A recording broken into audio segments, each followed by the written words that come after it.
रुक, आज तो नहीं बचेगा। मेरे होते हुए तूने रोजा कैसे तोड़ा? तुझे पता है ना मेरे कहर का, मैं जंजीर से बांध कर मारता हूँ। तोड़ेगा रोजा, तोड़ेगा।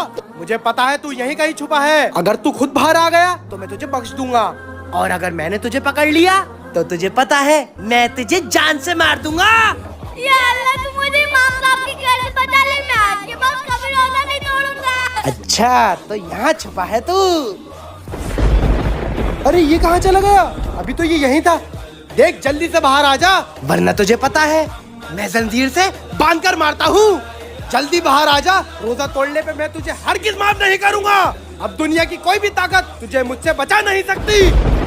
जब तक मेरा अल्लाह मेरे साथ है, दुनिया की कोई भी ताकत